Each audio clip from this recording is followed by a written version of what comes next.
In 1972, Sweden opened its doors to a sinister partnership, one that would bring the shadow of East Germany's communist dictatorship, the so-called GDR, into its classrooms.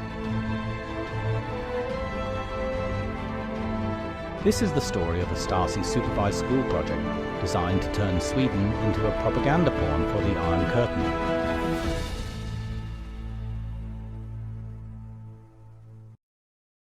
When Sweden recognized the GDR in 1972, it wasn't a mere formality. It was the green light for a tidal wave of East German influence to sweep across the Baltic.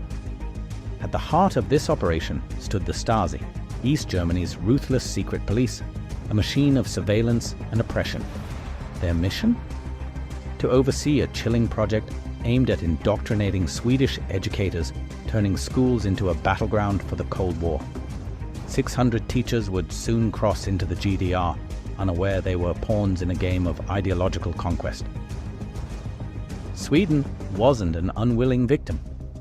Within its borders, sympathizers paved the way.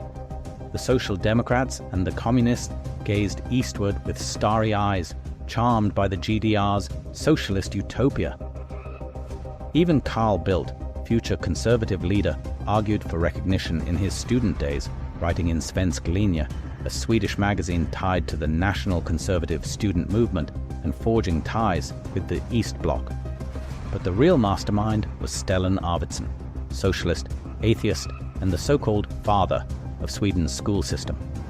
As head of the Vänskapsförbundet Sverige-DDR, he opened the door wide, inviting the Stasi's influence into the heart of Swedish education.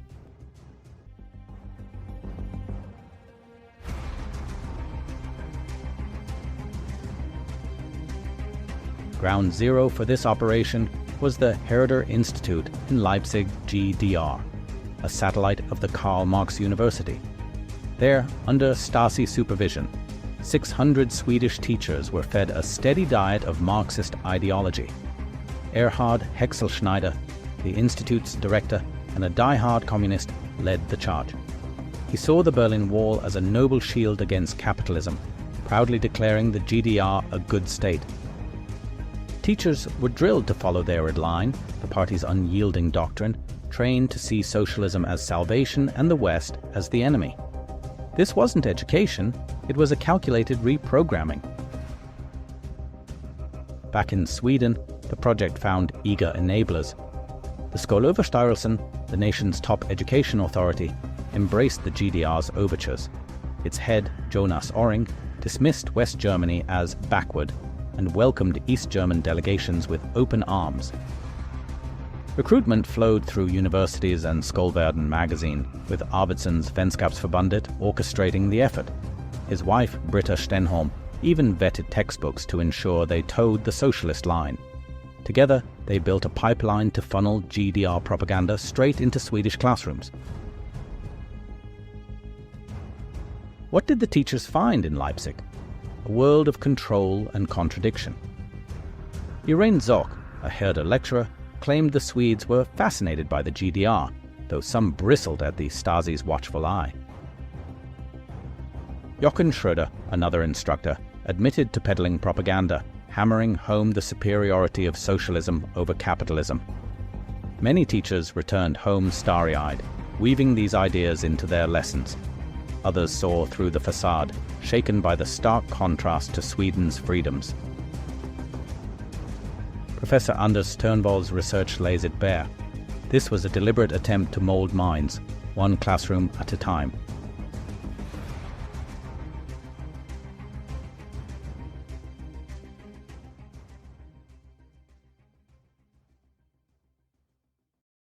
The Stasi's reach went beyond classrooms. Meet Alexander Radler, a priest in Bertrask, Sweden, and a Stasi spy for 25 years.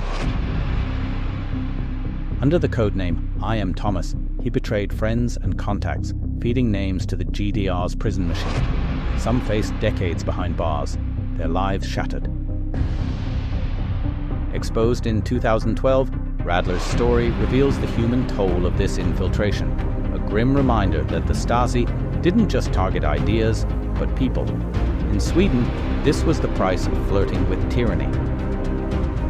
The Stasi's goals were clear-cut, as Turnvall uncovered, convince Swedes that collectivism trumps individualism, that the GDR's foreign policy, backed by the Soviet juggernaut, was a beacon of peace, and that the Berlin Wall was a freedom barrier. Teachers were pawns in a larger game, tasked with shaping Swedish youth to admire a regime built on lies. The Skolöverstyrelsen bought in, aligning Sweden's education with this sinister blueprint. It was a slow, insidious conquest, one lesson at a time. In 1989, the Berlin Wall crumbled, and with it, the GDR's illusions. The Stasi's school project died, its architects scattered, but the scars remain. Did it reshape Swedish education? Some say it was a fleeting shadow, others warn of a lingering tilt toward collectivism. What's undeniable is the lesson. Freedom's enemies don't always come with guns. They can come with chalk and textbooks.